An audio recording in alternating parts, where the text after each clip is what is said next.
आज म्हणलं स्वतःला जरा जाब विचारावा, आईसाठी आपण काय करतो आढावा घ्यावा.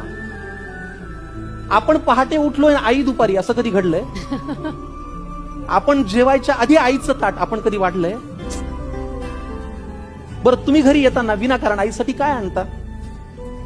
तुम्ही घरी येताना विनाकारण आईसाठी काय आणता? बरं तुम्ही सांगा, तुमच्या स्वतःच्या आईचा फेवरेट कलर कोणता?